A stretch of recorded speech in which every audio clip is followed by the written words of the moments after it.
welcome back to the channel. Thanks for stopping by. I hope you're good and welcome to a new reading vlog. Please just ignore the way I look. I'm about to go and have a bath, but I want to take one of these books with me, so we kind of have to do this, but I promise I'll look more presentable next time I see you. That is not a promise that I can keep. I don't know why I just made that. I hope to look better next time I see you.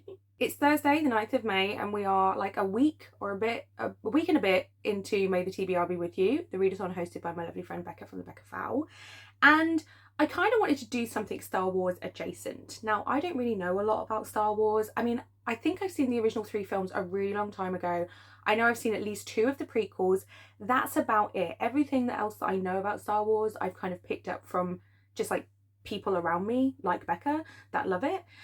So I don't really have like huge amounts of knowledge. I thought about reading some Star Wars books, but honestly I felt like that was a dumb idea as soon as I had it, because I didn't know where to start, first of all, and also I feel like a lot of them rely on you having some kind of film knowledge, which I really don't. So then I ran through a couple of ideas with Becca, and I finally had this one, which I'm really happy with, because what I did is I gave Becca 5 categories and she kind of had to answer the category and then provide me with a prompt for it. I thought like it would be a bit easier than some of the ideas that we had, but I wasn't prepared for how quickly she came back to me with the prompts. Like, it was so fast. I have 5 prompts, 5 books. I don't currently have all of them. I'm waiting for a library hold to come in, but I do want to start one now. Well, actually, the 3 that I have in front of me, I could start any of them right this second, but we're going to start with one. And I thought, rather than like revealing them all, I'm going to reveal them as I go, so you can find out as I go what I'm reading. This was not the plan to start with. I was going to reveal them all because I'm possibly reading them interspersed with each other, but then I was like, do you know what, I'm just going to do one at a time. We're going to start with the category favourite planet. This is what Becca said. She actually gave me 2, but I picked Camino purely because it's where the clones are from. That is Becca's reasoning. The planet is mostly water, so a book set at sea. And this is why I really want to film this now, because I really want to go and start this. When she said set at sea, initially I was thinking like pirates or something like that. And then I was like, or read something creepy at sea, because if you know anything about me, is that I don't fuck with the ocean. I think that there is too much stuff in the ocean that we don't know about. I don't want to go on no cruise. I don't want to scuba dive. I don't want to go anywhere where my feet can't touch the bottom. And even then, like, I'm unsure. I'll paddle near the edge. I love going to like aquariums and stuff, weirdly, because I love fish. This is the weird thing about me. I love fish and I think they are absolutely beautiful. I enjoy watching documentaries about stuff in the ocean, but I don't want to be there. I'll stay on dry land. Thank you. So I ran through some ideas of like stuff that had the potential to creep me out. I thought about The House in the Lake by Josh Malerman. I don't think this is necessarily super creepy, but the idea of this house being like submerged underwater is, I don't like that. So I thought about reading that. I also thought about The Deep by Nick Cutter, I think it is, because this is about a creepy monster. I don't know. It's something to do with the ocean and horror, so I thought about this. I've already read Into the Drowning Deep, which is mermaids. That probably creeped me out, but that would have been a great contender. But then I saw this on my shelf and I forgot I had this. So this is Terror in the Trench, an anthology of aquatic horror, and it's edited by J. Alexander. And I got this in a Normal Book Club a long time ago, and it's like a charity one. There's quite a few authors that I've read from in other stuff from Normal Book Club, because they did a holiday anthology which I really enjoyed, and they also gave like some short stories. So there's Laurel Hightower, who I've definitely read from and enjoyed, Kay Hannafin, Joshua Marcella, Thomas Gloom, loads of people. I'm looking for other names that I recognise, but I need to go and have a look really at the other collection to see how many people are also in this. I figure this is lots of short stories about horror stories set in the sea. I mean, the front cover is creepy enough. Look at those things they're kind of getting. This is why we don't scuba dive. You don't know, they could be there. Do you know one of the scariest places to me in the world is the Mariana Trench? I don't know anybody that would willingly go there. Like, why would you willingly do that? The fact that there are people whose like entire professional careers is investigating that far down, it creeps me out, because what about if you find something you know? I think the biggest thing is that that freaks me out about the ocean is that we know more about space than we do about the depths of the ocean, and I just don't want to know what's down there, if I'm honest, because if we haven't found it and it's still living down there, just let it stay there. Just let it stay there. So there are 15 short stories in this, and originally I was going to like split them up and read them in between stuff, but spoiler, there's actually another short story collection in here, and so it was going to be kind of hard to balance them all, so I'm just going to read it. And I thought I would kick it off with this one. I actually like genuinely forgot this was in there. It's like in the corner at the second level right behind my chair, and I forgot it was there, and I was looking for books set at sea for so long, and then I sat on the floor and I was like looking across and I was like, oh my god, perfect. This is the vibe that I was looking for. So fingers crossed they're good. So I will maybe give you a shout when I'm like 7-8 stories in, and I'll let you know how it's going. It's Saturday afternoon. I fully intended on getting up at like 9:30 this morning. I had an alarm. I turned that bitch off. I don't have Jensen this weekend because my parents have stolen him, basically. They do this every so often. They just phone me. Like, I often send him there if I have plans, so like as a babysitter, but they often also just nab him. They're like, oh, can he come out to play for the weekend? So I don't really have any responsibilities this weekend, and I've reverted to my teenage self as I want to do. So even though I didn't stay up mega late, I think I went to bed around 1ish, which is not really that late for me. I apparently didn't get a lot of sleep this week. So we've tried to make up for that, basically. So I turned my alarm off, and then I woke up around 12 because Danny woke up. He's back asleep now, but he woke up, and I was like, oh, I need to get up, because you don't have to do anything today though, do you? What have you got to do? And I was like, well, I was supposed to edit. I kind of wanted to film, but I think I'm just going to sack it off and do loads of reading. Reading was on the agenda anyway, because I want to try and get ahead on this vlog, and I still have a TBR to read. And I still haven't finished the final All for the Game book. I read like the first 100 pages and I put it down because I want to read it with no distractions. So maybe that is this weekend, because there's zero people around, because Danny will be asleep. And also Eurovision's on tonight, so I will be watching that. I only started watching it like a couple of years ago, but it is good fun. Like, some of the songs are a bit shit, but it is good fun. It's mostly just there for the vibes. And I can kind of read at the same time depending on what I'm reading, because I'm not really that interested in like the videos and the talky bits. Like when the two presenters are on stage, I'm not really listening. I'm sorry. I am only really interested in the songs. So I might just kind of read at the same time. And I've pitched to Danny when he woke up briefly that we get takeaway tonight.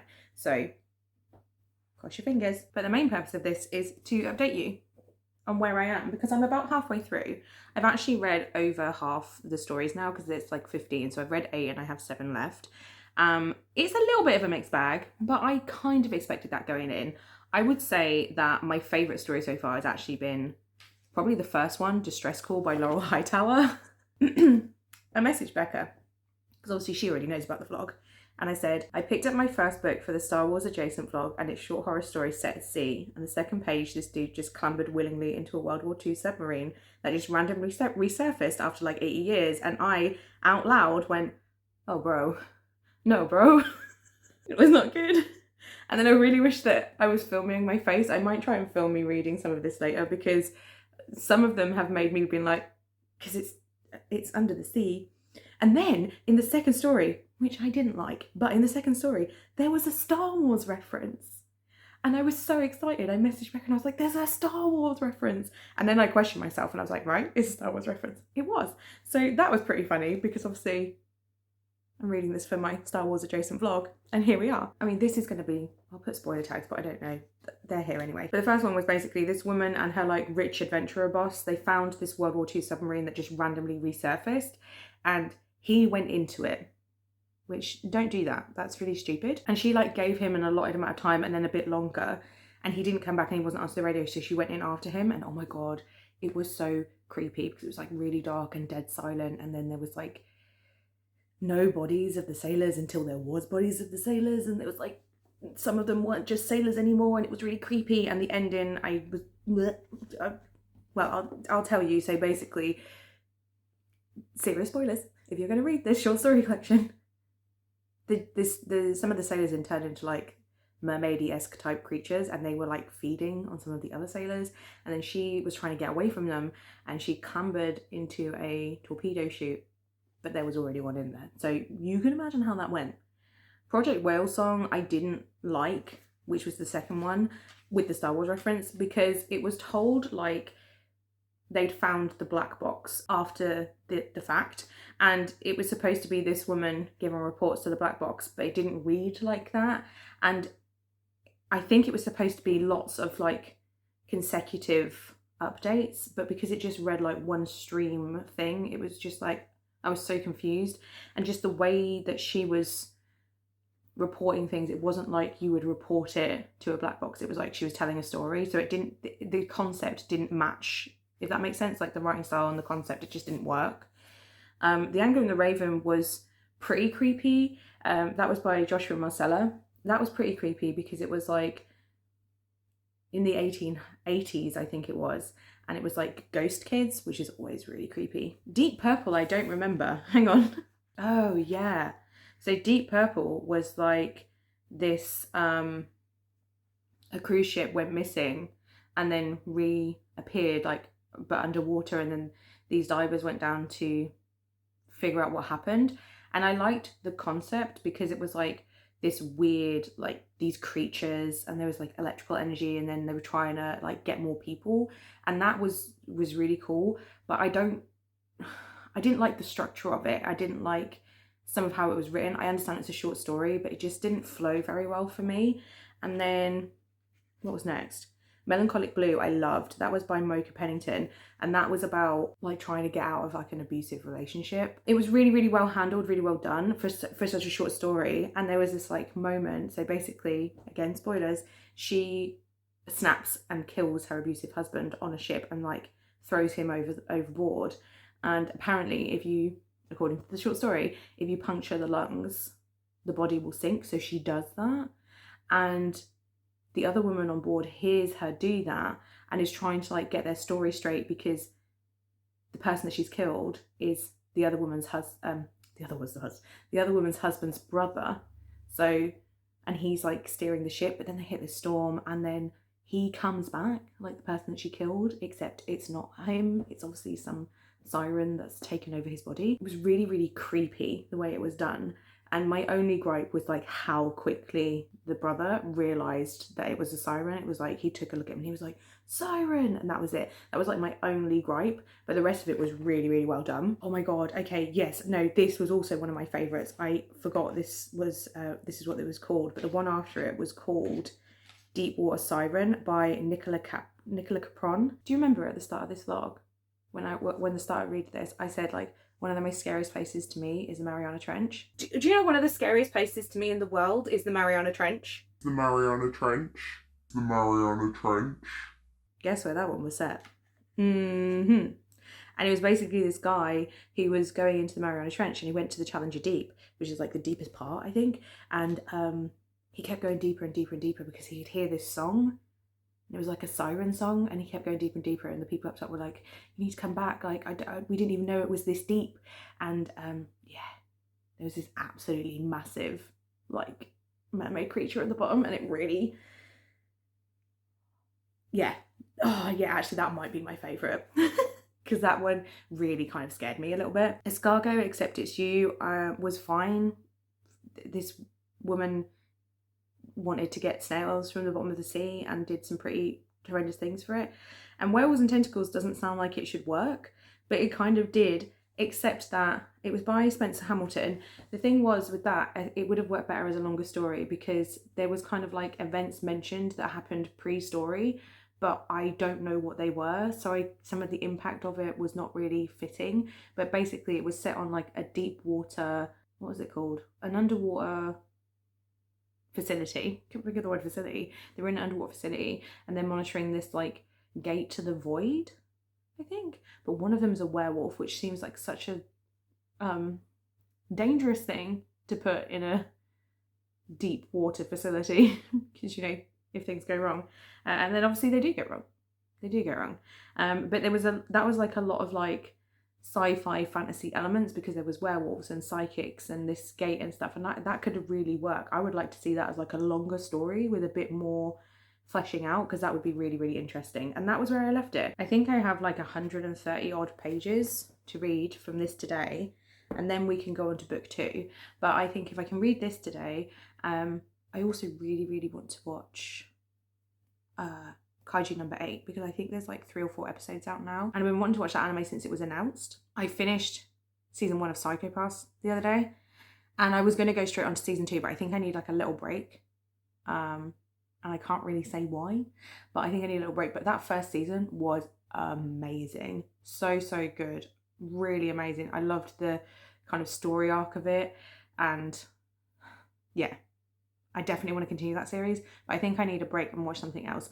I also might watch some Trigun, because I paused my Trigun rewatch because I wanted to watch the Soundsteam episodes without distraction, or not at work, basically, because I've been watching it at work, because I just have it on my desk and I just listen. I've watched it a few times now, so I don't really need to watch the screen, but these 2 episodes I kind of want to. So yeah, I don't know. I'm just going to read. I think I'm just going to have a really chill day. Screw responsibilities, you know? I can edit tomorrow. I can film whenever. I might do something with my hair. I washed it on Thursday, and I curled it with my big curlers, and it did not like it. So they immediately fell out. So I straightened it instead. And actually it turned out really nice, because it still turned out like looking a lot, with a lot more volume, but it possibly needs to be washed today. I might be able to stretch it out to tomorrow, since I'm not seeing anyone. I just hate washing my hair, because it just takes so long to like do anything with. Well, actually I say that, but I've been moussing it recently rather than curling it or anything. I've just been doing mousse and then just drying it with the diffuser, and that doesn't take long at all. But I kind of want to try my other curling tongs. I've just messed... Do you know what? Why am I talking to you about my hair? Oh my god. Let me go and read. So that's what I'm going to do. I'm going to just take today as like a reading day. Watch Eurovision. Hopefully have a Chinese. And just recharge and de-stress. That's the plan. Hello. It is Sunday evening. I've been meaning to update you all day. I don't know what I've been doing. Well, I do know. I've been reading and chilling. It's been pretty good. I have finished Terror in the Trench, and the second half was really, really good. So I left off on Unfathomable. That was the next Unfathomable. That was the next story I had to read, and I loved that one. That was possibly my favourite out of the whole collection, because it's basically this guy, and he goes down in like a 1-person submersible, and he's all kind of like a bit cocky about it, and he's like, I've done so many dives, it's fine. He goes into this cave system and he finds something, or it finds him, and it was so creepy because it was like really claustrophobic, and he kept seeing things out of the corner of his eye, or the submersible kept getting like bumped and stuff, and it was just like, it was creepy. I loved that one. So that was by Matthew Stevens, and after that one there was one called Light the Way by Megan Keekel Anderson, and as a short story it was fine. Like as a short horror story it was fine. So Megan Keekel Anderson, I think that's how you say it. I think I read in the back that she's like a poet. I definitely get that vibe, and it was very much a kind of like calling humanity out on how we've treated the ocean, you know, the microplastics that are taking over the deep sea, and how basically if something was to come from the depths of below and retaliate, I mean, we would deserve it. The next one, oh my gosh, okay, so there was one called Julia by Andrew Cole, and it was based around this sound that was like captured in March the 1st, 1999. There was these kind of like microphones, all these what are they called? I think I'll just read this small section to you, it's probably better. On March the 1st, 1999, National Oceanic and Atmospheric Administration hydrophones recorded an underwater sound so loud it was heard across the entire equatorial Pacific Ocean array. That sound was dubbed Julia. To this day, the origin of the Julia sound remains unknown. So it's kind of like, I already knew about this sound, so I immediately was like, oh my gosh, yes, because I've listened to it quite a few times, because obviously I like to creep myself out, and it's like a weird sound from the ocean, so why would I not have listened to that before? And there's like this explanation that it was an iceberg scraping across the seabed, and maybe it's just because I am who I am and I believe in the things that I believe, but I listen to it and I'm like, is that really what we're going with? Is that what it sounds like? Because it doesn't sound like that to me. It sounds like a fucking big creature. You know? Anyway, so it was based around that sound, but also it was like based around grief. And it was one of my tops as well. Because I know I just said Unfathomable was like my favourite, but that was also one of my absolute favourites. That was so good. The Last Dive by Catriona Preta was honestly chilling. I'm hoping that I've already put the spoiler tag up because I am telling you spoilers.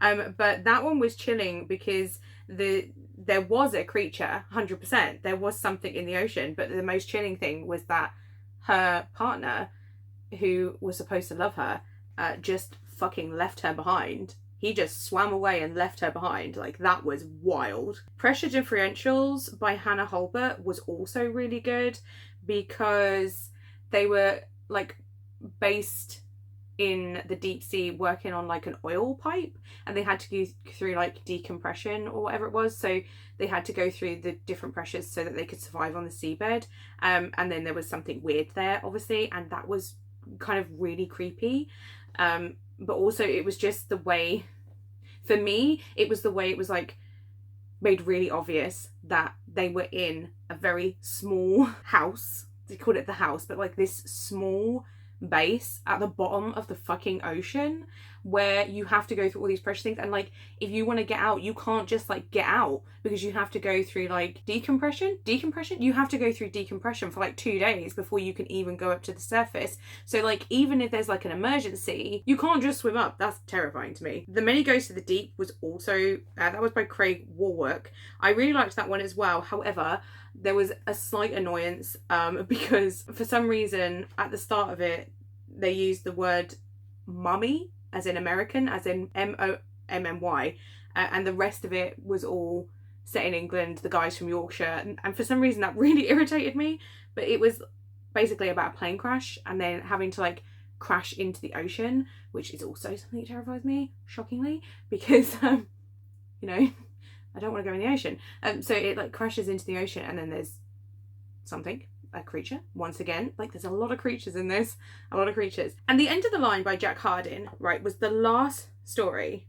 It was so bleak. Like there was some really horrendous moments, like some creepy, horrific moments, and it's about this old guy who kind of goes down in his little boat to fish, and he's remembering like his dad, but he has dementia, and so he keeps getting confused about where he is and when he is and all these things he's seeing, and you're like, is this part of his dementia? Is this really happening? And then the ending of that story was just like so horrible because you realise it's set in the future. There are no more fish because humankind have just taken all of the fish. And then it said something about coronavirus. And I was like, wait, I thought that I'd had this book for ages. And I looked at it and I was like, well, 2022, that's when it was released. So that's like 2 years. And then I realised that, yeah, coronavirus was a thing then. It just seems so strange. What is time? I don't actually know that I've decided on a rating for this. I think that going just purely off my gut feeling, I'm going to give it a 4 because most of the stories were really good. There was a couple of duds, but there always is. But most of them were really, really good. There was a lot of good discussions in this about what we are doing to the ocean. And there was also some proper terrifying moments. And I enjoy being scared. So even though there was a lot of it that I was just like really creeped out by and makes me never, ever want to go in the ocean ever again, I had a great time. I think my favourites were still Distress Call by Laurel Hightower, the very first one, because that really set the bar high. It really creeped me out. Melancholic Blue by Mocha Pennington, Deepwater Siren by Nicola Capron, and then Unfathomable by Matthew Stevens, can't say it, and Julia by Andrew Cole. They were probably my absolute favourites, but I did really have a good time. So that's book 1 done. We need book 2. We're going to go to Fave Droid That was the category I gave Becca, and she came back with Chopper, war criminal with an attitude. I don't know who Chopper is, apart from the fact that Becca loves them because she mentions Chopper all the time. I struggled with this because part of me was like, do I read a non-fiction about an actual war criminal? And I was like, I don't know whether I want to do that. So then I started thinking about fictional war criminals, and there were a few that came to mind, but I've already read the books. I asked my friends for recommendations. A lot of them come back with ones that I'd already read, but there was a few contenders, and I've decided to go for The Outside. Oh, I shifted too much. The Outside by Ada Hoffman. This was a suggestion from Smash, and I'm just going to read you the description from Goodreads because I don't remember what it is. Okay? Autistic scientist Yasira Sheen has developed a radical new energy drive that could change the future of humanity. But when she activates it, reality warps, destroying the space station and everyone aboard. The AI gods who rule the galaxy declare her work heretical. I can't say it. I can say it in my head, I just can't get my words out. Heretical, we're going with that. And Yasira is abducted by their agents. Instead of simply executing her, they offer mercy if she'll help them hunt down a bigger target, her own mysterious vanished mentor. With her homeworld's fate in the balance, Yasira must choose who to trust, the gods and their ruthless post-human angels, or the rebel scientist whose unorthodox mathematics could turn her world inside out. I really struggled to read that description out, but I'm kind of interested in it. I have access to the audiobook for it, and Smash said that it fits the prompt pretty well. So, do I know where the war criminal is in this? No. We're going to find out together. So as I say, this is going to be an audiobook only read for me. So I'm hoping to read it over the next couple of days at work. Touch wood, all things going well. And then one of my other books, the last book that I need for this vlog, is now available at the library, and I meant to get it this weekend and I didn't because I didn't leave my house because I didn't want to. So I need to go and get that at some point, and then we'll have everything. And I've got to tell you, like, the last 3 that I have, I'm pretty excited for. I'm really looking forward to. So, I mean, I'm looking forward to this one too because I know literally nothing about it and it sounds really interesting. But I don't know. I'm excited for the last 3 that I have, especially the one I'm picking up from the library. And that was also a Smash reg. So, feel free to cast your votes in the comments below on what you think it might be about. I mean, you don't even know what the prompt is or anything, but if anybody can guess, not Becca, because she already knows, but if anybody can guess what Smash might have recommended to me, just based off Smash and things that she loves, just, you know, I'll give you a brownie point. I made that sound like you were going to get something, didn't I? You'll get my admiration and respect. Hey, it's been days since we last spoke. I thought I was about halfway through The Outside. I thought it was about halfway through. I'm roughly a third of the way through. I'm mostly confused. The audiobook narrator is really, really good. Like, really good. Really engaging. I think it's Nancy Wu. Really engaging, great voice, like really is keeping me engaged, but I'm still really struggling to follow what's going on.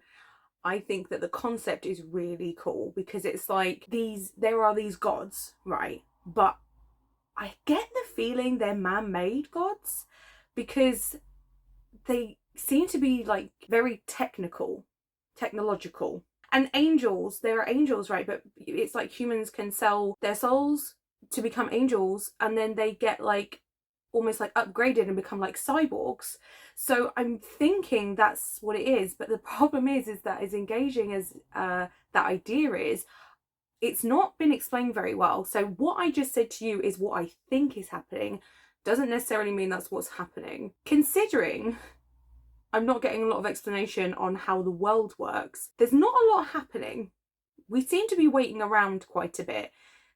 It's to do with this woman who is like, I can't remember her name, this woman who is like a lead on this like space station, and she is autistic, and she was having this feeling that something was going to go wrong, and then they turn on this reactor that she like co-designed but built.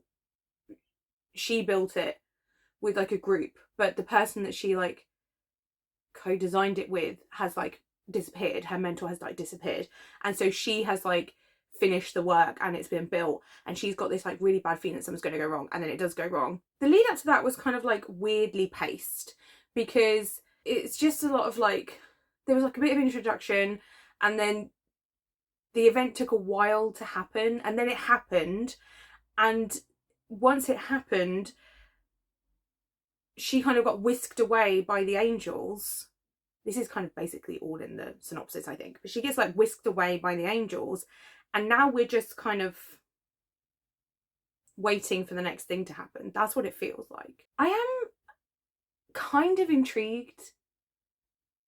I just wish that I understood the world that we're in a little bit better, because the idea, it feels like there was all these kind of like technological advances, can't say that word, and that they gained sentience and became like these gods. I believe there's been a war, which would fit into the war criminal aspect, but I believe there's been a war, and now humans aren't allowed like computers. Like, you're not allowed a computer anymore. You can have like a pocket calculator, I think, or something. I really don't understand. Are we getting that vibe?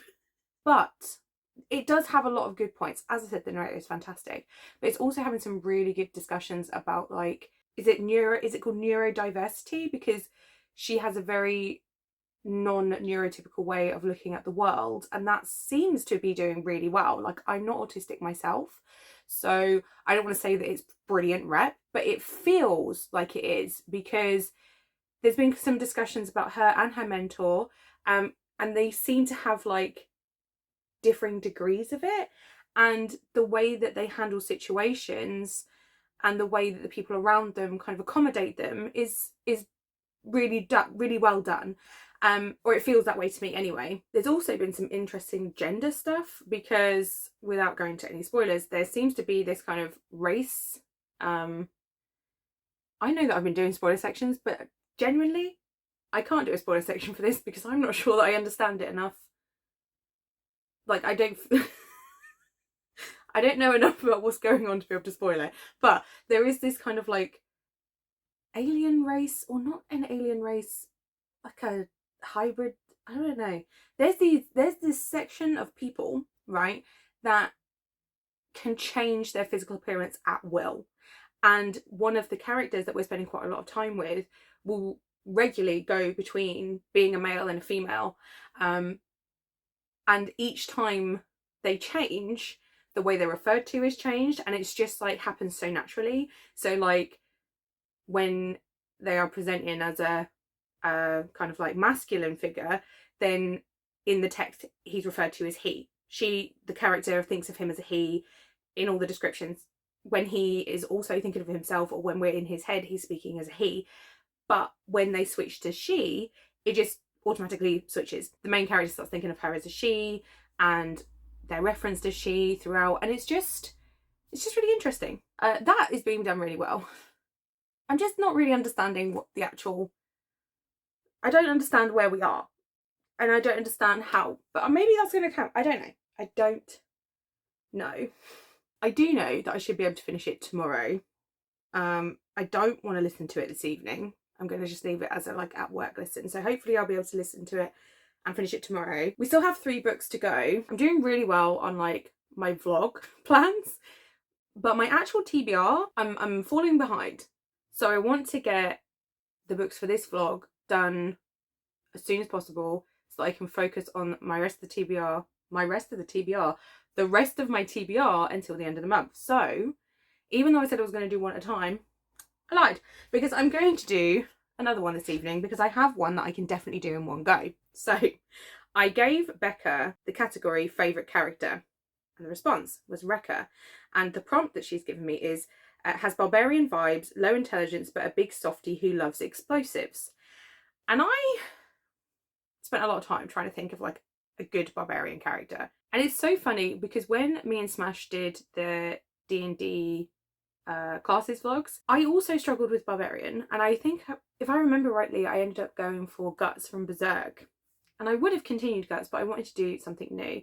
So I was speaking to Becca and I spoke to Smash. And they said, you know, the person that just springs to mind is, I believe his name's Grog from Critical Role. And I was like, see, I would do Critical Role, but I don't know any of the characters. It's like, I don't know where to start. Like, I don't know anything about Critical Role. I've not watched it. I haven't watched any of it. I've not watched Vox Machina or anything. And then Smash said, well, there's an Origins graphic novel. And my library had it. So this is Critical Role Vox Machina Origins. And it's by Matthew Mercer, Olivia Sampson, Matthew Colville, and Chris Northrop. And it looks like this. It's a Critical Role graphic novel. So I guess I'm going to know some characters after this. It says, the band of adventurers known as Vox Machina will save the world, eventually, but even they have to start somewhere. 6 would-be heroes on seemingly different jobs find their paths intertwined as they investigate shady business in the swamp town of Stilben. They'll need... Stilben? They'll need to put their heads and weapons together to figure out what's going on and keep from being killed in the process. Even then, whether or not they can overcome what truly lurks at the bottom of the town's travails remains to be seen. I don't know what that word is. From the creators of the hit show Critical Role comes Vox Machina's origin story, now available in paperback. Probably didn't need to. I probably didn't need to read the rest of that. So yes, look. Part of me really wants to get into Critical Role, but it is a commitment. It's a commitment. And I have said to Smash before that I will try Vox Machina because it's like a much smaller commitment than watching actual Critical Role. But I also know it's Smash and Becca's like favourite thing. So I'm really excited to kind of give it a go and dip my toe into this world. So yeah, that's what I'm going to do. I'm going to read this evening. I should be able to finish it all this evening. And then once I read this, even though I should read some of the many other things on my TBR, I think I'm going to watch an anime before bed. Because, what is that? Oh, it's Frankenstein. I thought it was something on me. Yeah, just because I feel a bit like I don't have a lot of brain power this evening. Hence this rather muddled update. Also, you may have noticed that my backdrop has changed. Well, I rearranged all my shelves because I managed to somehow, I don't know how, but somehow I managed to pull a whole other shelf out of my arse for manga. I rearranged like my fantasy and my mystery thriller shelves, and then suddenly I had like a whole new shelf. So it is now 9 shelves, 2 of which are double stacked, in a nice band all the way across my 3 shelves, which I love. I have a bit of space, which is good, because I think before this you will see another sci-fi unboxing. I'm looking at it right now. I might film that tonight, you know, because that's not a bad thing to film, is it? I tell you what I will do. I'm going to have a bath and start rambling to you. Why do I always do this? So, when I next speak to you, I will have finished this. And then I'll finish the outside, and then we have 2 books left. 2. And I would really, really, really, really, really, really like to have that done by the end of Sunday. Bearing in mind it is now Thursday, that feels like a very tall order, but we're going to try our best. I've left my little stand thing in the other room, but I'm just popping in to say that I straight up lied to you. I did not start Vox Machina. I went on the Switch, so I didn't watch anime either. I did nothing that I said I was going to do. Instead, I listened to more of The Outside. I have no idea what's going on. I am so confused. I don't know where we are. I don't know who people are. And I don't know how we got here. I swear like nothing happened for so long. It felt like we were just waiting. And now we've been to like 3 or 4 different places.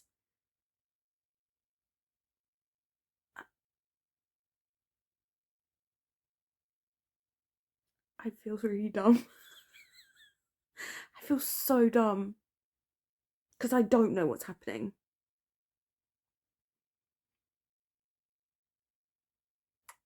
But I will definitely finish it tomorrow because I think I sped up a little bit now. Because I was just like, I don't get it. I don't get it. I've got like 2.5 hours left. I should DNF it. I'm not gonna. Because I'm an idiot. But I will finish it tomorrow at work. And then I'll read Vox Machina before I do my Chicago programs that I do on my Fridays. So I always feel like a grandma when I say that. I've got to watch my Chicago programs. That's Chicago Fire and Chicago PD. They are two of my favourite, well, two of the only kind of like live action series that I watch religiously. And it's very random, really. Out of all of the TV shows that there are, those are the ones that I watch weekly when they're on. I just like them, okay? Anyway, I'm going to go to bed because my brain is fried from that book. I don't think it's supposed to be that hard to understand. I think I'm just dumb. Hello, it's Friday evening. I think my last update was kind of very tired, garbled update on the fact that I'd like told you what I was going to do and then just didn't do that. And that kind of seems to be the theme of the week because I set a pretty good to-do list today. I did not really do any of that. I think I said to you last night that I was going to unbox my Sci-Fi order. I didn't. I put that on my to-do list for today. I didn't, which means I don't have a video for tomorrow. That's fine, because I think what I'll do instead is I'll just maybe... I really should stop telling you that I'm going to do stuff, because I don't. I say to you I'm going to do stuff and then I don't do it. But I'm hoping that I'll film it tomorrow and edit it tomorrow night and go up on Sunday. Maybe. We'll see. I did do 2 pretty big things today though. I finished 2 books for this vlog. So let me start off by telling you that I finished The Outside. I finished this at work today and oh my god, I have no fucking clue what was going on in this book. Not a singular clue. Not a singular clue. I found reading this such a frustrating experience because I can see the initial concept and it is good. It is like there's been this war between like sentient kind of computer type things that humans made and humans and the sentient computers won and they became like the gods. And so then they were like these angels that are like cyborgs and then there are like the mortal people at the bottom and they don't have like, they have gone back in time. Do you know what I mean? They don't have like any technology. They rely on the gods and it's kind of like this give and take. I think they rely on the gods. It's this give and take anyway. Like they don't have like computers and stuff. It's all kind of a bit more primitive. But the gods provide, you know, they have like apartments and they eat their souls when they die. Which is pitched as a good thing, so I mean, but I can't remember why. I just found this so difficult to follow. It was very I want to say science heavy. Not, it wasn't really. It was very technical heavy, technological heavy. Is that what I mean? I don't know. I was just really struggling to follow a lot of like what was being said, and I really disliked one of the characters whose point of view you get, not the main character, the other character. I really disliked them and just kind of didn't enjoy some of the chapters from them because I was like, they were just kind of horrific. I definitely see how this fits the war crime prompt though, for sure. Like, yes, it does. So it was a great rec for that. But I think I'm going to have to give this a 2.5. a 2.5. I've decided here and now, a 2.5. That's what my gut is saying. Because I want to give it a 3 for the concept alone. But the execution of it was so convoluted, so hard to follow, inaccessible. It was so inaccessible that I realistically can't. But I don't want to give it a 2 because I thought it had some, I said earlier, some really good discussions on like gender and autism and stuff. Me and Ash were talking about this, and yeah, it has some really, really good discussions. But I just think that there's just so much about it that is just really hard to follow. And I listened to the audio and I tried so many different speeds. I tried slowing it down. It didn't help me. And in the end, I think I just sped it up just to get it over with. And here's my biggest problem with it. Okay, I get that it's like book 1. I believe it's a series. I don't know how many is in the series. I obviously won't be continuing. But it was long. I think it's like 400 pages. Hang on, let me check. Okay, so according to Goodreads, it's like 401 pages. It was like a 16-hour audiobook. It was pretty long. I feel like for huge chunks of it, nothing happened. There was a lot of kind of like waiting about and like not even like planning. I'm not really sure how to describe it. There was stuff happening, but the plot wasn't moving. And that was kind of like really frustrating because when the plot did move, it jumped about all over the place and I could not for the life of me work out what was going on. I couldn't work out how we got here and why we were doing the things that we were doing.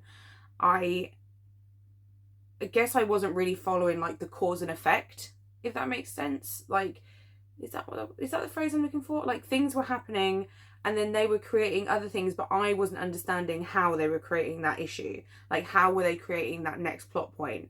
So it was just very, very confusing. So, yeah, 2.5. But on a much better note, I've just finished this. So I read this evening and it is my introduction to Vox Machina, my complete introduction. I went into it only really knowing the character names through Ash and Becca. That was it. Like, I picked up things from them talking about it, but I really didn't know anything about it other than, you know, it was Critical Role inspired, or it's from the same people as Critical Role, I should say. And obviously, it was Dungeons and Dragons-y. And oh my god. This was so good. This was so good. It was an easy 5 stars. I had like the absolute best time. I was cackling away at some of this stuff. There was so much action. The character introductions were really good. The character designs were really good. It was just a really great way to kind of be eased into the world and kind of get to know the characters. Grog was our barbarian. So he was who we were reading this for like the barbarian prompt. He fit it absolutely to a T, because of course he did. The prompt that Becca gave me, right, hang on, has barbarian vibes, low intelligence, but a big softie who loves explosives.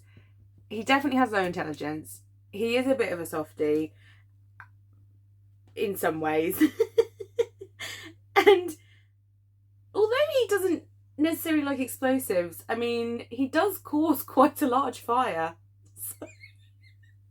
So this volume is basically, they're in this town and they are not a adventuring party at the moment. Like, they are split amongst 3 other parties. So, well, the 2 twins are kind of on their own, and then, so this is Vax and Vex, the twins. Sorry, there's glare because it's library. Vax and Vex are the twins. They are like doing this solo. They're investigating something solo. You've got Scanlan and Grog, which was my favourite duo. They're with one party.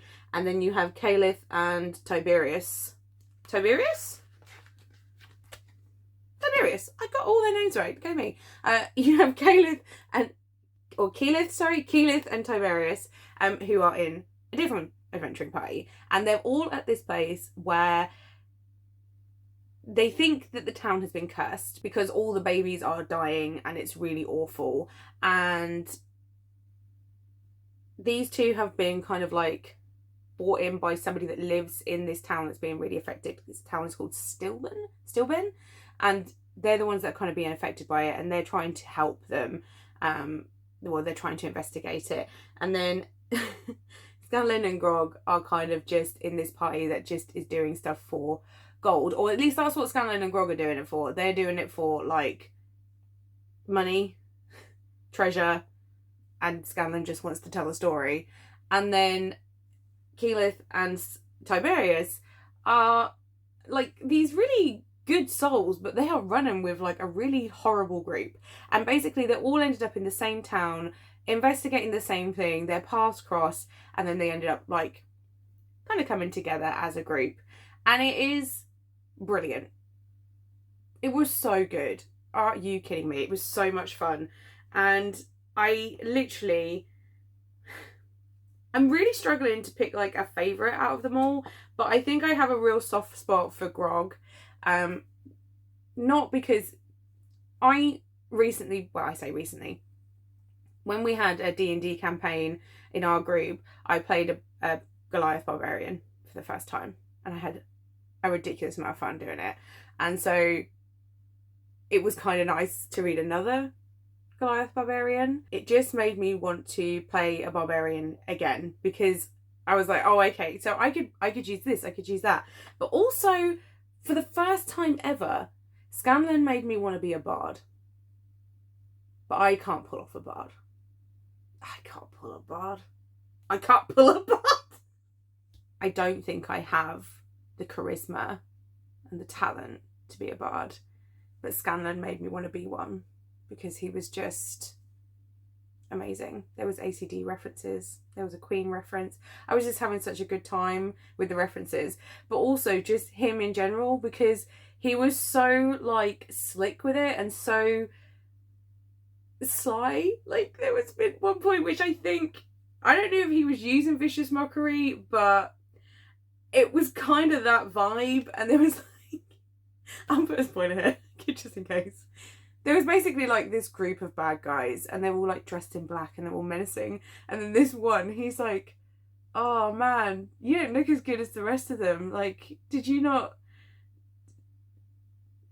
get like the same amount of coin as them or something? Because like that guy looks badass in his outfit, and oh, what is that, silk? And this guy's like going, oh, well, you know, I'm new and I had to provide my own outfit, and you know, well, yeah, they're like higher ranked than me and all this kind of stuff. Like, you don't have to be a dick about it, and then just get shot in the head because he's so distracted by Scanlan just absolutely ripping his outfit to shreds.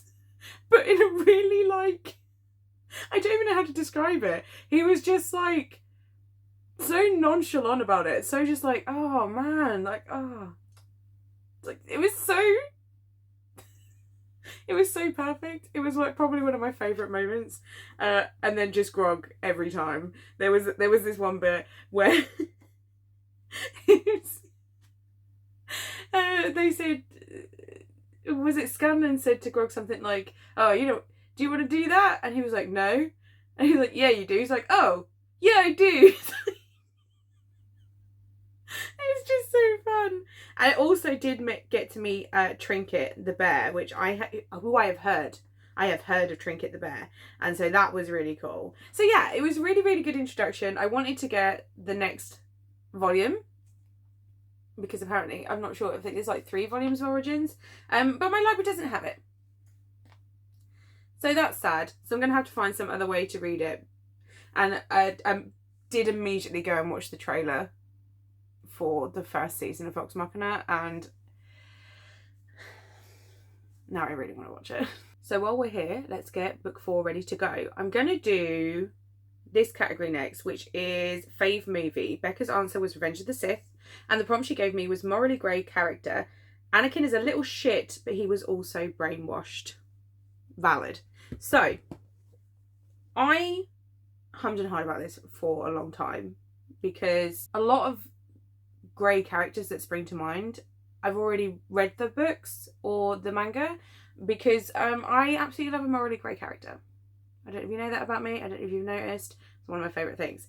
However, what I've been kind of leaning into, or what I've been wanting to lean into, I guess, recently, is I've been wanting to try more of the like darker classics, like horror classics. Obviously, we know I adore Frankenstein. It's my favourite thing. I read Dracula. I really enjoyed it. Recently, I almost read Carmilla. Haven't done it yet. But I also bought The Invisible Man. I did also buy Jekyll and Hyde, but the edition that turned out was not it, and I won't be buying used books from World of Books anymore, put it that way. But there is one other one which I think fits this really, really well. Morally Grey character. If you search Morally Grey characters lists on like Goodreads or anything like that, this book comes up a lot, and it is a darker classic. You may have guessed, my library had it, so I've grabbed it. And I also do have the audiobook, which I think is what I'm going to do. I'm going to listen and read as I go, hopefully tomorrow evening or Sunday. Although I did say I was going to get this all done by Sunday, and we still have another book to go. So, you know, again, should stop setting goals on camera because I don't do them. The book that I'm going to read for this is The Witch of Dorian Gray by Oscar Wilde. I know a little about this story. I know the basic premise, which is that a guy has this painting which ages instead of him, or kind of takes on his darkness, and he stays like young and beautiful and all this kind of stuff. My main exposure to Dorian Gray was Stuart Townsend in the, what was it? The League of Extraordinary Gentlemen, which I am aware is a terrible film. I have watched that film so many times. I give zero shits. I like that film. I would go so far as to say that I love it. Even when I watch it, I'm aware it's not good. I know. But I always have a good time every time I watch it. I kind of want to watch it again, just for shits and giggles.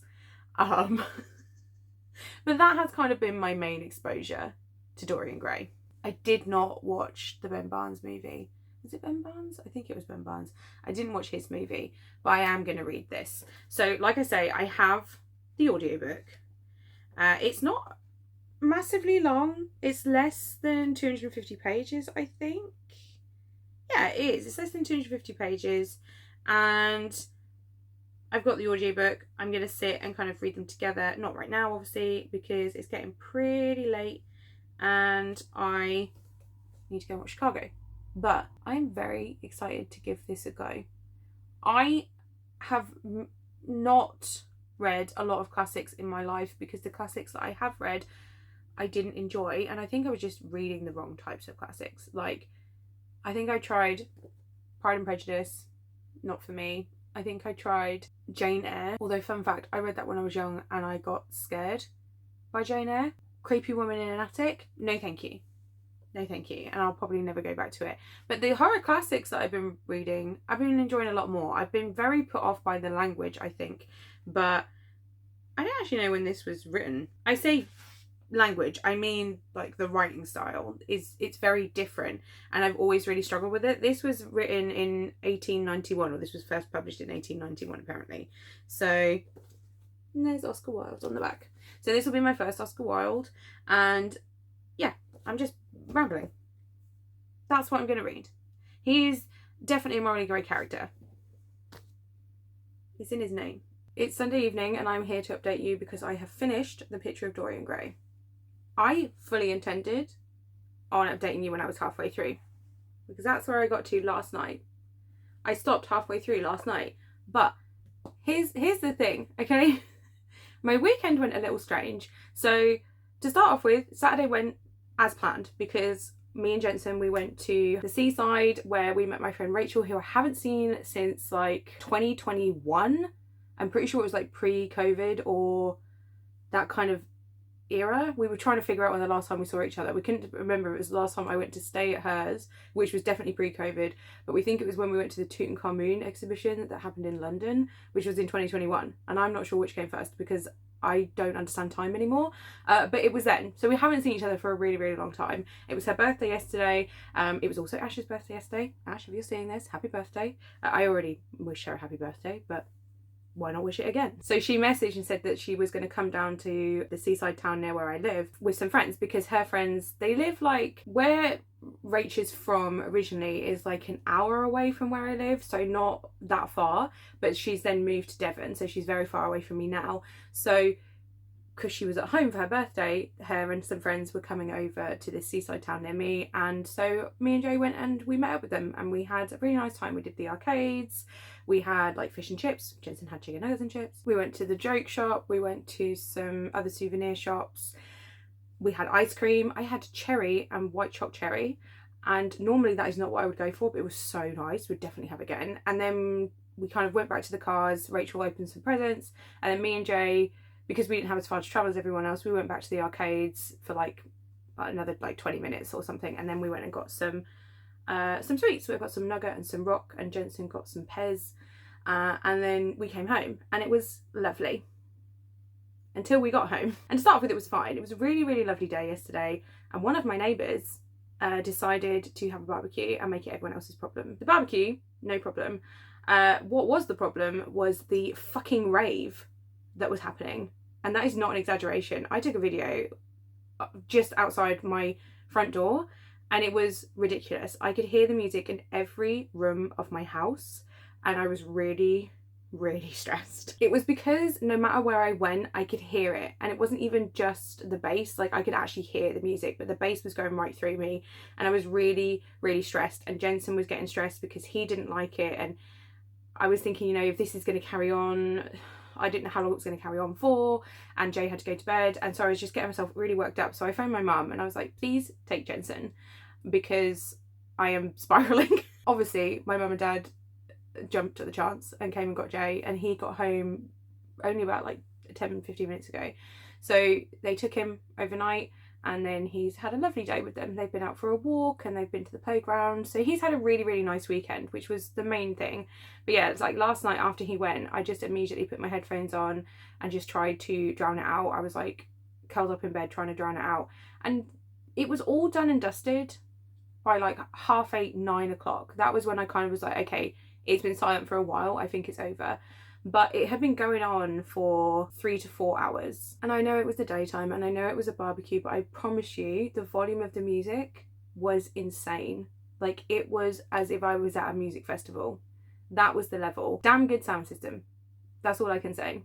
But I was looking out the window and there was people hanging out of their windows trying to figure out where it was coming from. I did go outside. I didn't achieve anything. I did some shouting and then I did some gossiping with the neighbours, and then I came in and wanted to cry. The room that I'm sitting in is the closest room in my house to where the noise was coming from, so you could hear it like an insane amount. I mean, if there had been lyrics in this music, I would have heard every single word, but there was not, so that tells you what sort of music it was. So the plan was that me and Jay were going to film the unboxing. I've got a sci-fi unboxing, which I still haven't done. I was going to film that, and then I was going to update you. That all went out the window, and then I was so tense that I just could not film, so I went and watched Link Click. I started a new anime. I started Link Click, and it's really cool because it's about these two guys that have this ability to go into photos. One goes into it and one can like speak to him while he's in there and is like guiding him through, and they have like, they get like assignments, I guess, from clients who are trying to like figure stuff out. Or there was one about this woman who was trying to get like a recipe and things like that. But you have to be very careful because if you change things, it can change like the past and then it can affect the future.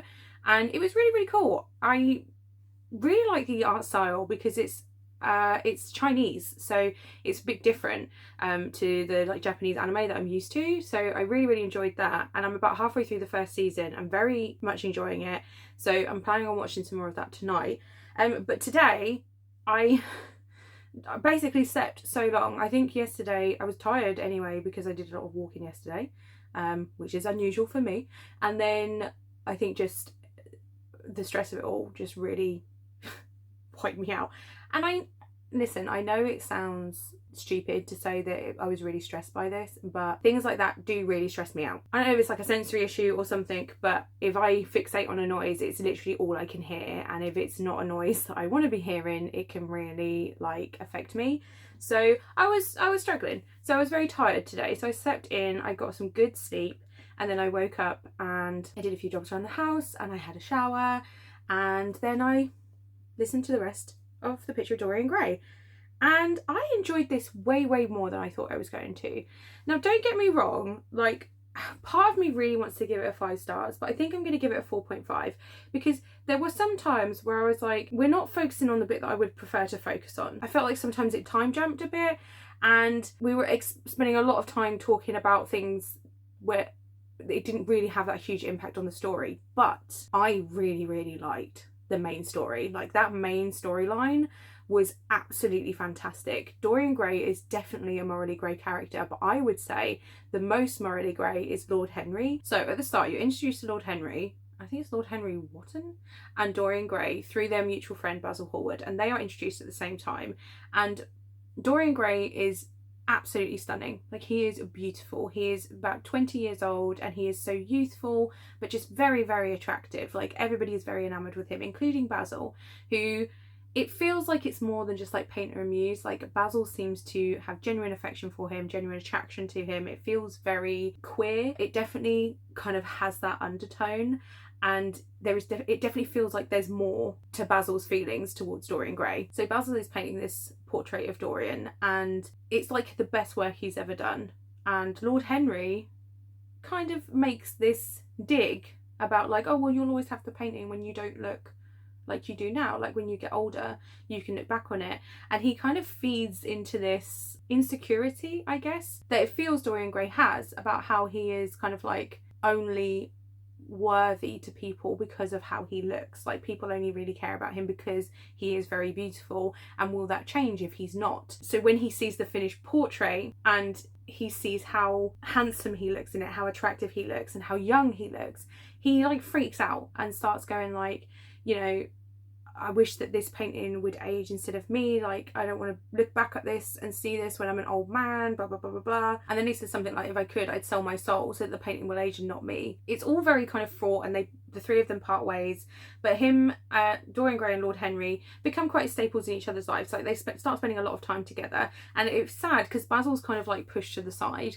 And he's already said, like, I'm not going to show this because I have my reasons. I don't want to show it. I'm not going to like put it in a gallery or anything, or an exhibition. So he gives it to Dorian Gray, who kind of hangs it up in his house. And he is going on with his life, and then falls in love with this woman, this actress. And she is from like lower class, and she works at this very like crumbling theatre with very lower class audience, and the rest of the cast are not very good, but she is fantastic. And he tells Henry and Basil about this woman Sybil and how he loves her and he's going to marry her, and he asks them to come to the play.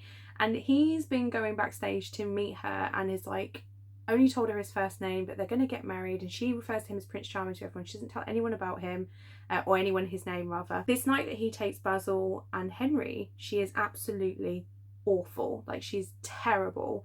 And she explains to him afterwards that it was because like now she understood real love. Like, she didn't need to be on the stage anymore. And he's quite callous when he tells her, you know, that was what I was attracted to you for, was like your skills as an actress, and like if you're not very good, then I don't want to be with you anymore. And basically like dumps her because she does a bad show and embarrassed him in front of his friends and blah blah blah. He's very dramatic about it and very callous. The next morning he kind of feels bad about it, and he's writing her this letter, and he's like, oh, I'm going to make it up to her, but unfortunately she's already dead and she's taken her own life. And this, I feel, is the turning point, because hopefully I've put spoilers up, because at this moment he has two options. And also it's like the two main guys in his life.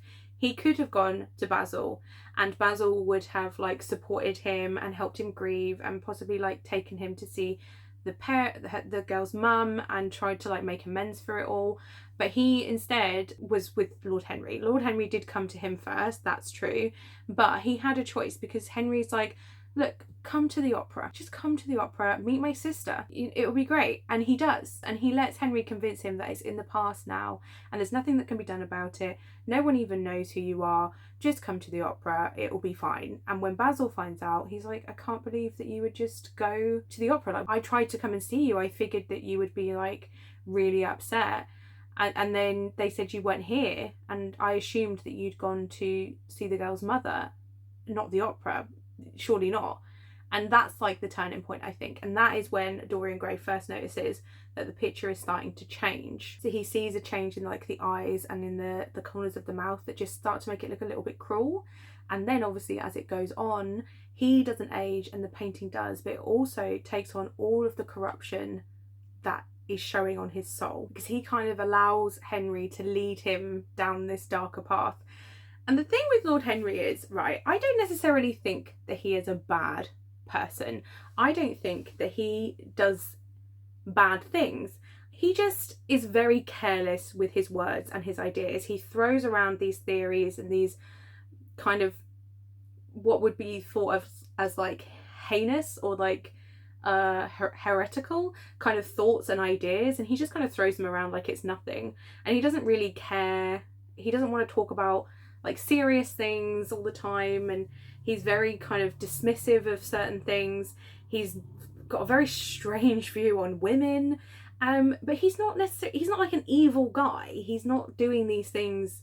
He's not trying to corrupt Dorian Gray, but he's just so careless with what he says. He gives Dorian Gray this book and he becomes absolutely enamored with it and does things that we do, where he ends up with like 6 editions and he binds them in like different colours to suit his mood and all kinds of things. But this book just furthers this idea that he has of like not wanting to age, and the main character in that is kind of like very adverse to looking at his reflection, I think was the idea of it. And it kind of struck a chord within Dorian Gray, and he just goes along his life and he becomes known as being very beautiful but callous, and like a lot of his friends have been corrupted by him. This is kind of like the theory that goes around. I don't want to end up like just telling you the whole plot, but it is kind of like this slow descent into Dorian Gray just becoming this really awful person, and I don't think that he really knows how to change it, because at the end of the book, or towards the end of the book, he starts thinking about how he's going to start doing good things, and he tries to do something good, and when he looks at the painting it hasn't changed at all. And I think even though he's only tried to do one good thing, he was expecting to be able to see change. Like he says, for every bad thing, like he can see it almost immediately as change, but he doesn't see any change. And I think that's when he kind of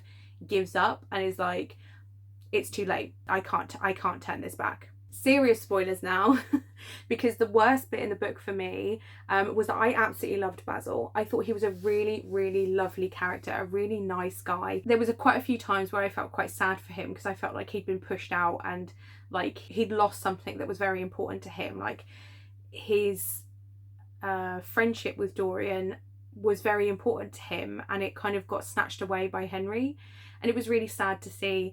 And he is about to go to Paris for like 6 months, and he wants to speak to Dorian before he goes, because he's very concerned about his friend.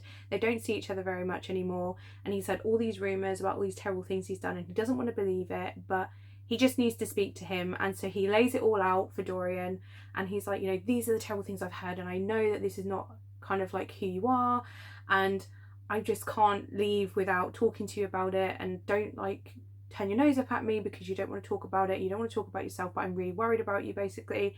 And Dorian flips.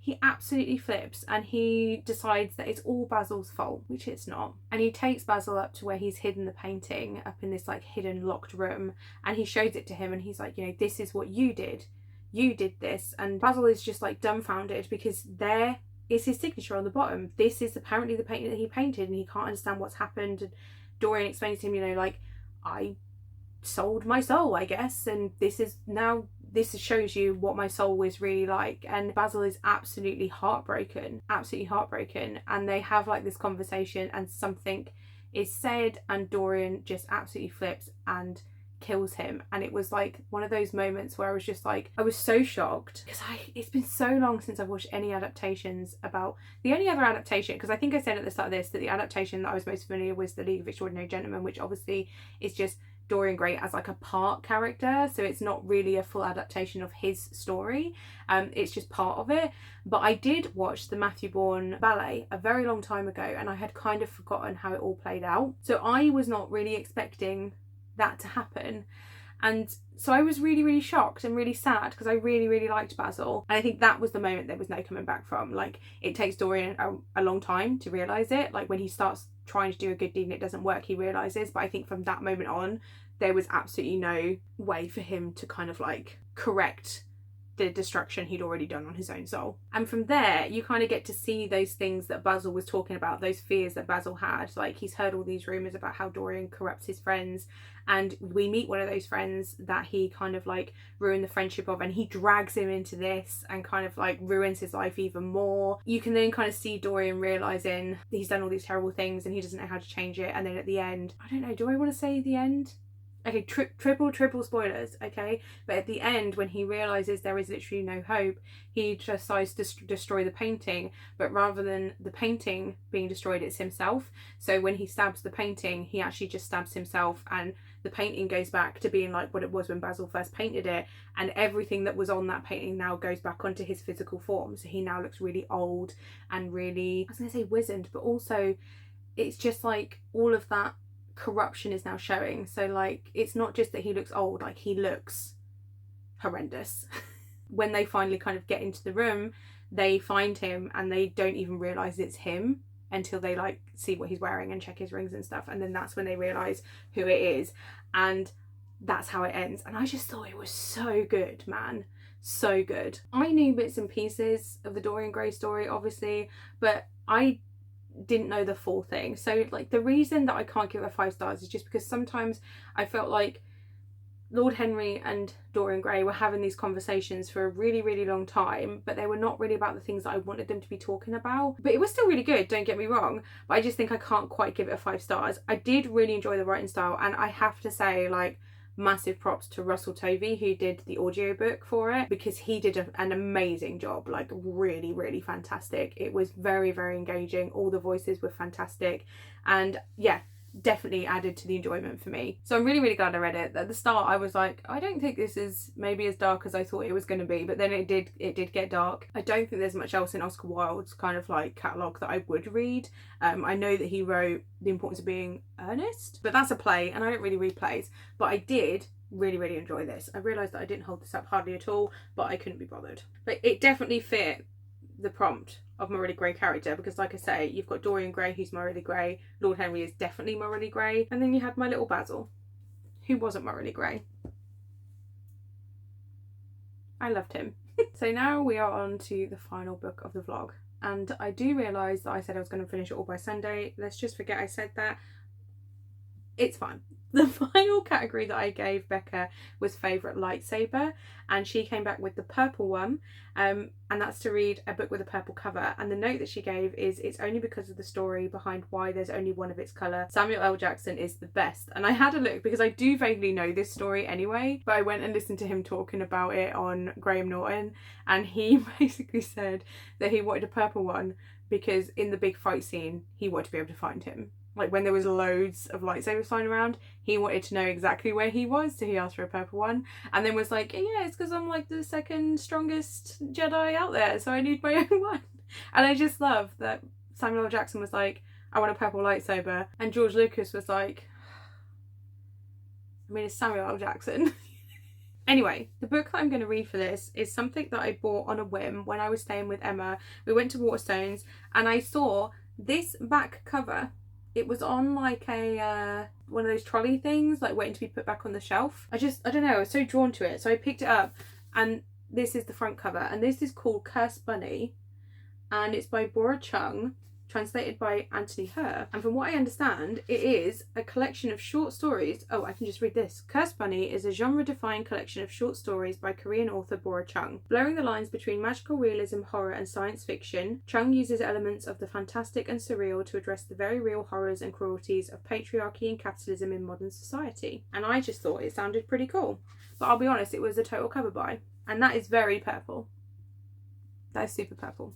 So yeah, I'm gonna read this. Originally I was gonna kind of like read them as along with the others, but then, you know, I didn't do that. So I'm gonna try and read this. I don't know how long it's gonna take me.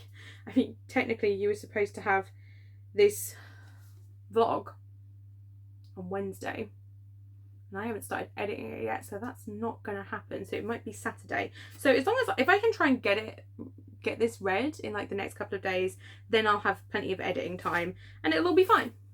But I'm very excited for this because I've been thinking about it ever since I bought it, because I don't know why. It was definitely a cover buy, but then it being translated and being short stories, I'm excited. I'm excited. So I will try and remember to check in with you when I'm halfway this time.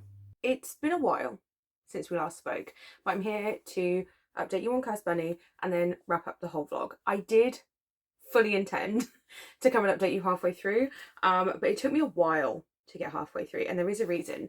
This is not an easy read. There is a lot of trigger warnings for this. It's very strange, it's very dark, and the second story I found really, really hard to get through because I don't know what it is about this month, but I've managed to read 3 things that all have to deal with miscarriage or loss of a child.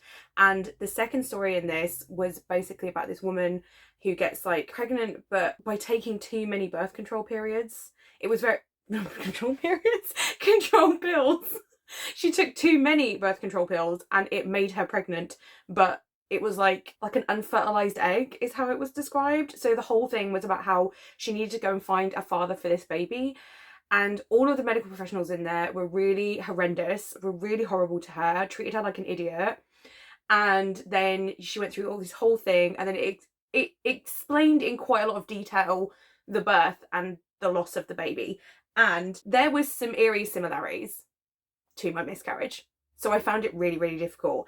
And so when I kind of finished it, I put it aside for like almost a week. And then once I got back into it, it was fine. But that second story really threw me.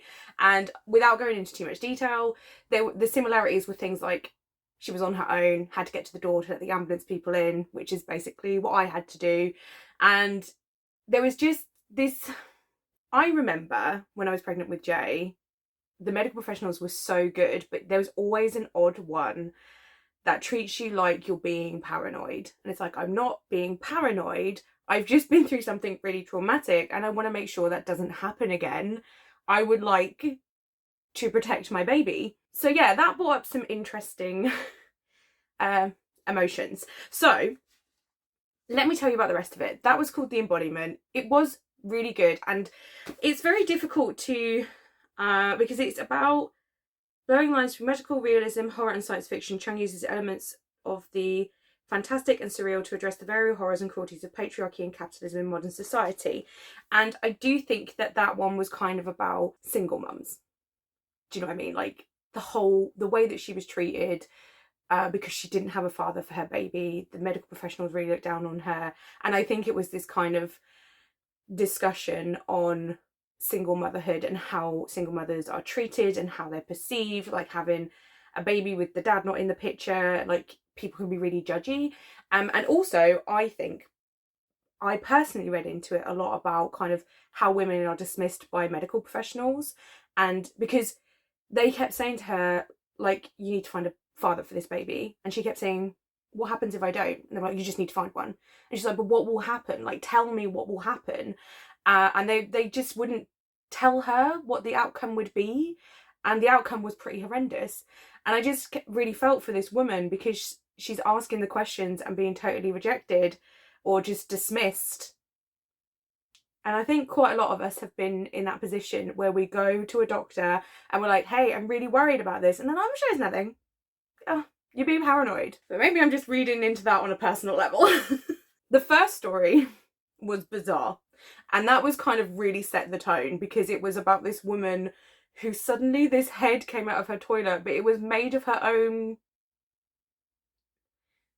leavings, you know?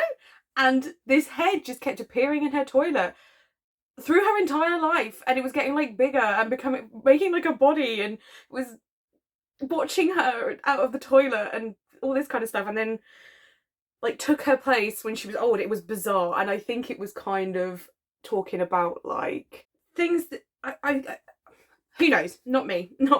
The rest of them I vaguely understood. That one I was a little bit confused on. I was just like, we're just talking about shit. Okay. Cursed Bunny, the title story, was really, really cool because it was basically about this guy who, his family makes cursed fetishes. Now, I'm not sure what the term cursed fetishes means, but it's basically like cursed objects, right? And he made this lamp that looked like a bunny, and if somebody like stroked the bunny, it would it would curse them. And he had made it for his friend, who his family had been running this like distillery, and then this big corporation decided that they were going to do it using inferior products, but they needed to like slander the smaller company, and they basically run them out of business. And the man's friend ended up taking his own life, and then like his wife also died, I think, and then the children got shipped off overseas. And it was just like this big corporation totally destroyed this entire family. So to get back at them, this man made this like cursed lamp and had it kind of delivered to the CEO of the rival company, and eventually it released a curse that kind of totally decimated not just the company but the man's family. And it kind of went a little bit too far. That was talking about like how you have to be careful when you go for revenge, because if you're going out for revenge, it doesn't necessarily mean that you're gonna like feel free when it's done. And this man did not feel free when it was all said and done. And yeah, it was just, I really enjoyed that one. Frozen Finger was probably my favourite one, and it was super short. And I don't necessarily know what it was saying, but it was really creepy because it's about this woman and she wakes up but she can't see anything, and then there's this voice and it's saying, it seems to know her name but she's not really sure of her name, and it's saying, you know, like, we've crashed the car and you need to get out, and it's sinking in the mud and all of this kind of stuff. And then as it leads her away, the story it keeps telling her changes. Like, it keeps changing where they were and who this person was to them. First of all, it was a housewarming for somebody that just got married. Then it was a housewarming for someone who just got divorced and had to move into a flat on her own, but it was supposed to be the same person. And then she changed it to being this person's wake or like funeral. And it was just like, she kept going, oh, like, you're so confused, like, that we really should get you to a hospital because you've really hit your head. And this woman can't see the person, she can't see anything. And then yeah, that was really creepy because the frozen finger was kind of like, she could feel the hand that kept touching it was like really cold, and it was really, really creepy. I loved that one. Snare was a great one about like greed, because it's basically this man finds this fox and it bleeds gold. So instead of like setting it free, he basically keeps it locked up and like drains it of all its blood over a long period of time to keep getting the gold. And then there's like a curse, and his kids are involved, and like, it was really, really brutal. That one had quite a few things where I was like, like, if there was a list of trigger warnings for this, it would include, from that one, incest, child abuse, miscarriage, suicide. I'm sure there's more. Anyway, so yeah, that was a bit more of a detailed short story, that one. And it was really, really brutal, and was definitely about like greed and people that just start to like steamroll over their entire families because they're just taken over by the need to kind of have loads of money and make a name for themselves, and just steamrolling over everybody in their lives. Oh, Goodbye My Love was about androids, and was definitely about like the dangers of androids having like their own thoughts and that kind of stuff. So yeah, that was like the dangers of modern technology. Scars was one of my favourites, but that was so brutal, and it was very like fantasy because it was about this boy who was sacrificed to a like creature that was just referred to as it all the time, and he's not like killed by it, he's like kept by it and like fed off for years, and then he finally escapes, and it's just like one brutal thing after another, and like, he is taken advantage of by every single person that he comes across because of things that have happened to him, things that his body can now do because of this creature feeding off him, like the changes that have been made to his body. Like, he's used as like a fighter, and they use him to make money, but they still keep him chained, and he's like a slave. And it was really quite sad, that one, but it was really well written. Home Sweet Home was very creepy because it was about a creepy kid, and creepy kids are extra creepy, you know. I'm really hoping that Eddie and Gemma put a spoiler warning up, because I'm telling you all the details about these stories. If anybody wants to read it, I mean, I would still highly recommend reading it, because I'm not telling you the in-depths of these stories, and they are really good if you can handle the subject matter. And I'm not saying that because I'm like, oh, look at me, I can handle it, but there are some serious triggery things in here. Like, it almost got me, but not just that, it's weird, and some of it's quite grim and gross. So, you know, go into it with your eyes open is all I'm saying. But that was also to do with like this woman being totally taken advantage of by her husband, and just, he was a piece of shit, and the kid was creepy, and I loved it. Ruler of the Winds and Sands felt like an odd inclusion because it was definitely more fantasy, and it was about like this king who fought the king of the air, or he was in a big floating ship anyway, and then there was a curse and his son was born blind, and then when he grew up this girl was going to marry him and was trying to like release the curse, and it was cool, but it didn't feel like it fit the rest of the vibe. But I'm not really sure why, but it was still really cool. And it was kind of like, I guess kind of like how you don't really know people, and how people can still like try and take advantage of you, and people can change, and money and greed again, and how they can change people. And then the last one, Reunion, was very good. And again, that was about like this woman who was researching and ended up in Poland, and she was doing research on the Second World War, and she met this guy, and there was like a ghost in the plaza, and then I think it was more about this guy and his ability to see ghosts and how that had affected his life and how he was treated. But there was a great line in that story in particular, because it was kind of about like PTSD and grief and how it shapes people, and then how it affects the people in their lives as well. So in that one there was a great line which I've written in my journal, and it said, "My life was making me anxious. I wanted to escape from it for just a little while at least." And I feel like that's very relatable. So what I did was I went through and I rated all of the stories, and on average it came out as a solid 4, and I feel like that definitely fits. Like, yes, some of them were stronger than others, but I did have a very good time reading it. I don't know whether some of it went over my head a little bit, but I did enjoy the story. One of the stories, and one of the things that I really enjoyed is that she hardly ever used character names. Like, I think maybe in a couple of them there was character names, but most of the time it was like the youth, or the child, the wife, the husband, and it very much felt like you were reading like old fable type things, like old folk stories. Is that what it was? But it was very much like, you know, the old man did this and the youth did this and all this kind of stuff, and there was just something about it that made it feel very old school, if that makes sense. Probably not, because it's me, but I know what I mean, and I hope you do too. So yeah, solid 4 stars. So let's now just quickly run through everything that I read for this vlog. We started off with the fave planet category. Becca gave us 2 options. You weren't involved. I went for the Camino prompt, which was the planet is mostly water, so a book set at sea. I read Terror in the Trench. I gave it a solid 4 stars. Then we moved on to the fave droid category. Becca, of course, said Chopper. Of course. And the prompt was War Criminal with an Attitude. I read The Outside by I don't remember, and it was fine. I give it a 2.5. This very, very much went over my head. I was very lost and very confused, but the actual concept of it was really cool. I just wish the execution had been better. Then we moved on to fave character, and Becca gave us Wrecker, and the prompt was has barbarian vibes, low intelligence but a big softie who loves explosives. We went for Vox Machina Origins because of Grog. This was a 5 stars, and this was my favourite thing that I read in the entire vlog. I definitely need to continue this and watch the series now, the Vox Machina series. I don't think I'll ever watch Critical Role because there's just so much of it, and I already have so much to watch, but I can definitely manage Vox Machina, which I'm sure both Ash and Becca will be very pleased to hear. The next category was fave movie. Becca said Revenge of the Sith. Morally grey character. Anakin is a little shit, but he was also brainwashed. I read The Picture of Dorian Gray by Oscar Wilde, and I had such a good time with this.